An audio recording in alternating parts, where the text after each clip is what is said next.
that's such a powerful question for you as you go through your day, even to ask yourself, if I loved myself truly and deeply, would I do this? If I loved myself truly and deeply, would I allow myself to be in this situation? If I loved myself truly and deeply, how would I treat myself in any situation? All right, so I have to make a confession in this episode. And that confession is this first 5 months, almost 6 months of the year has completely kicked my behind. I have faced challenges upon challenges, things I never expected, things that are so unexpected. And so I've really had to figure out how to manage myself, how to manage my emotions. And I wanted to share with you, if you're someone who's going through a difficult time, or you can bookmark this for when you do go through a difficult time, because hello, breaking news, that will happen. Or just for you to learn some new ways of managing yourself as you go through everyday life. So that's what this episode is about, is me sharing the 3 tools that I've been using to manage myself as I've been going through difficult things over the last 5 or 6 months. But before I talk about that, I want to talk about something that I truly am so excited to share with you all. If you've been here for a minute, you know that I talk about this book all the damn time. It is a book that I absolutely love, and a book that I truly believe, not just saying this, truly believe can change your life. It's one that really has had such a profound impact on me since I read it the first time, and have since come back to it many, many, many times. And what I decided to do, inspired by the fact that I share it all the time and the impact that I know it can have, is to actually create a program, a book club experience based on the book, but also based on me coaching, based on me delivering audios that'll help reprogram your mind to what I believe is the single most important thing that you can do for yourself to create an extraordinary life, to create the life of your dreams. And that is to love yourself like your life depends on it. And the book, our very first worthy book club selection, is Love Yourself Like Your Life Depends on It by Kamal Ravikant. And so starting on June the 8th, we'll be meeting every single week for 4 weeks, and we'll be having a book club discussion. There'll also be what I love to call love seat coaching, where I will be coaching people through their self-love journey. And what I love about this book is it's not just one of those books that you read and, oh, that was nice, and you put on the shelf. This is a book that actually gives you practical, doable tips, tricks, ideas for how you can learn to love yourself like your life depends on it. So that's starting on June the 8th, and I would love for you to join me. I truly know that this will be a life-changing experience. And the exciting part too about this is Kamal has agreed to join us for a book club discussion to talk about the book and to share his journey. So June the 8th. For more information, go to theworthybookclub.com. That's theworthybookclub.com, and all the information is listed there. So I hope you'll be joining me. Okay, so for today's episode, as I said, I wanted to share with you because I think it's so easy when, nowadays we live in a world of social media where people are sharing their perfectly curated lives. But the reality is everybody goes through difficult times. Everybody faces challenges, whether it's big things, little things, daily things. Every single day, pretty much, we're faced with some sort of a challenge. And so how do you deal with that? How do you deal with getting through challenges? And I wanted to share with you 3 things that I've been doing to get through some of the challenges that I've faced recently. And these are 3 things that you can use on a regular, everyday basis just to manage yourself, because I truly believe that part of life is how we manage ourselves. And so I wanted to share these with you, and also a reminder of something that my father always used to say to me: this too shall pass. And so whatever it is that you're going through, whether it's a difficult time, whether it's a absolutely wonderful time, is to know that this too shall pass. And so when it comes to difficult times, it's knowing that this is temporary, that you can get through it.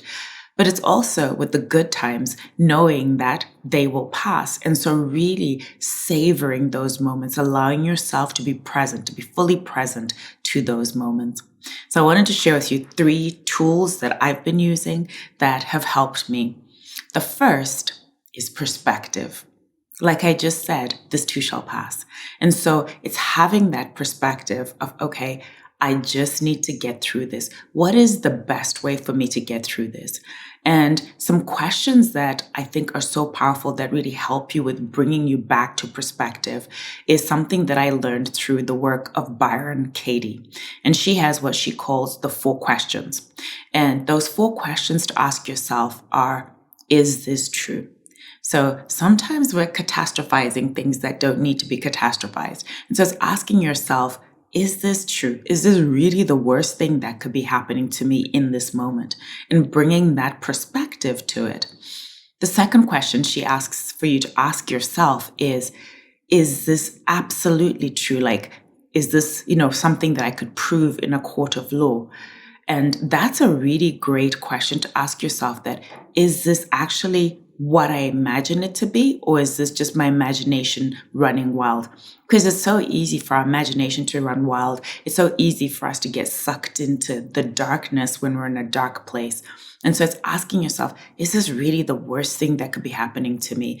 And do I know that to be absolutely true? Are there worse things that could be happening? Because everything is about perspective. The third question that Byron Katie says to ask yourself is, how does it make me feel to hold this belief? So if you believe that this is the worst thing that is happening, really bringing awareness to how it's making you feel, the feelings that it brings up. Because a lot of what we do is we try and get past or bypass the feelings, bypass the emotions, especially if they're difficult emotions. And so how is it making me feel? And then the fourth question to ask yourself is, how would I feel if I didn't hold this belief?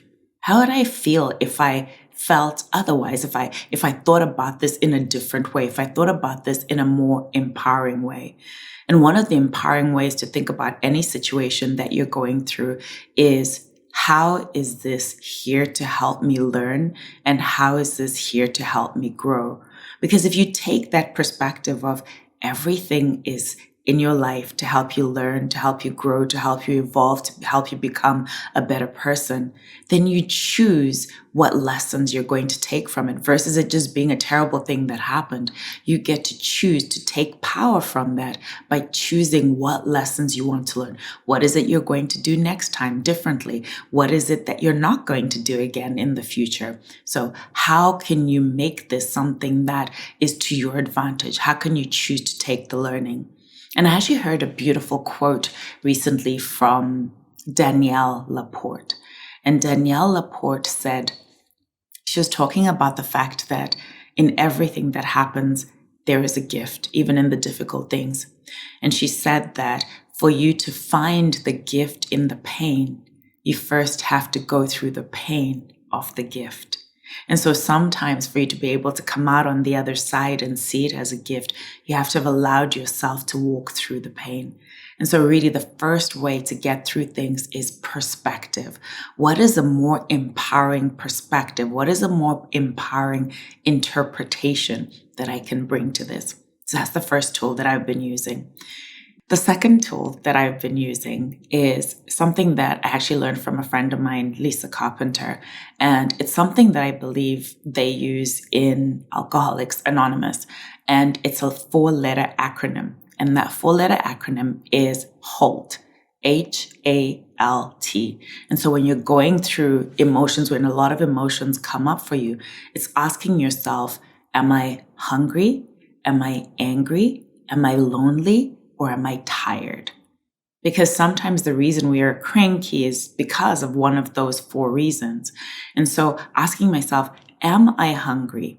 And that's physical hunger, but also emotional hunger. What am I hungering for? Am I hungering for connection? Am I hungering for, to be acknowledged? Am I hungry? What is it? What is it that I'm hungering for? Physical or emotional? Am I angry? And this is one that I'm going to do a separate episode on, in terms of, for so many of us who've been taught that anger is a bad emotion, that we shouldn't allow ourselves to feel angry. But anger is just information. It's telling you that you have a need that's not been met. And so it's allowing yourself to sit with that. Am I angry? And why am I angry? What's making me angry? Where have my boundaries been violated? Or where am I feeling not heard? What is the need that I have that isn't being met? Am I lonely?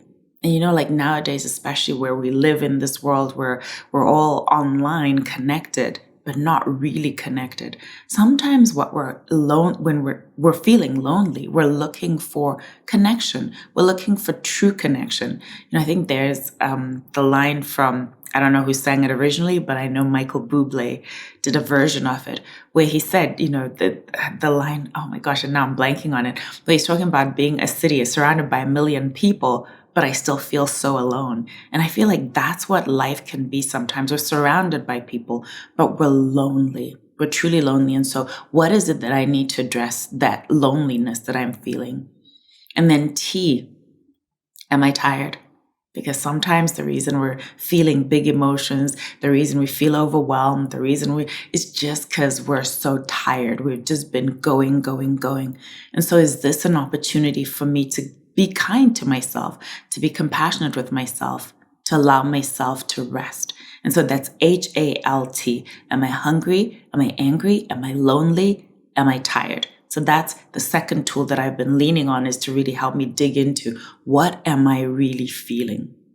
And then the third tool is one that I've shared before, but I really feel is so important for me to share again, and is related to when you've asked yourself all these questions about your emotions.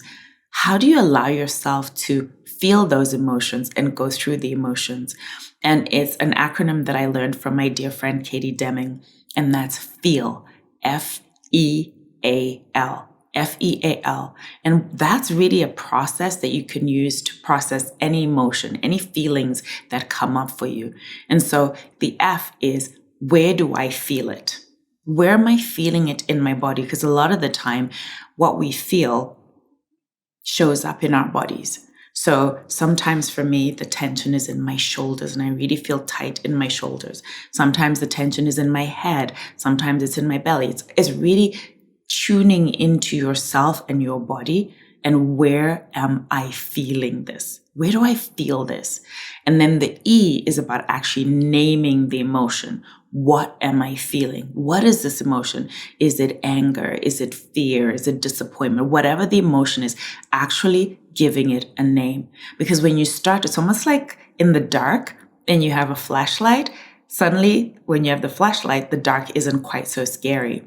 And so when you can actually name it, it's almost like holding a flashlight to this emotion. What is it that I'm feeling? And then the A is allowing yourself to feel it. I think all too often we live in this world of love and light, good vibes only, where we don't ever want to sit with our negative feelings. And I put negative in air quotes because there are no negative feelings. Everything is just telling you something. It's data. And if you can get curious instead of judgmental about what you're feeling, be curious. What am I feeling? Why am I feeling this? When have I felt this before? And when you can start to bring that awareness, allow yourself to be with the emotion, then that's when you can realize, oh, this is why I'm feeling what I'm feeling, or this is how I've dealt with it in the past. And did it help me to deal with that in the past, the way I dealt with it in the past, or can I deal with it differently? And so the A is allow yourself to feel the feeling. Allow yourself to actually sit with it and trusting that whatever the feeling is, whatever the emotions are that are coming up, that you can deal with them, that you can get through them. And then the L is letting them go. Realizing, as I said at the very beginning, this too shall pass. What is it that I need in this moment to help me let those feelings go? How do I fulfill the need that I have, that I've identified through naming this emotion that I'm going through, and then allowing yourself to let it go? Whatever it is that you need. Do I need to take a nap? Do I need to have a conversation with someone? What is it that's going to allow me to release this feeling? And that is so powerful. Those three things that I've just said. So number one, perspective. Number two, the acronym HALT, hungry, angry, lonely, tired. And then number three, FEAL, FEAL. Together, those tools are truly the foundation of self-love. loving yourself. We're talking about love yourself like your life depends on it. And one of the most powerful things that you can do for yourself to show your self-love is to recognize whatever it is that you're going through, whatever it is that you're feeling, and then allow yourself to process whatever it is that you're feeling. Being kind with yourself, being compassionate with yourself, forgiving yourself where you need to. Because truly, self-love is the foundation to create anything and everything that you want in your life, from that place of truly loving yourself deeply. And in the book, Love Yourself Like Your Life Depends on It, Kamal asks us all to ask ourselves a really important question. If I loved myself truly and deeply, would I allow myself to experience this? And that's such a powerful question for you as you go through your day, even to ask yourself, if I loved myself truly and deeply, would I do this? If I loved myself truly and deeply, would I allow myself to be in this situation? If I loved myself truly and deeply, how would I treat myself in any situation? I truly hope that those 3 tools that I've shared with you will help you whenever you're going through a difficult time, or even, as I said, just managing yourself and managing your emotions as you go through life. And as I always remind you, here's one thing that I know for sure. You are worthy. You are worthy to be, you're worthy to do, and you're worthy to have anything and everything your heart desires.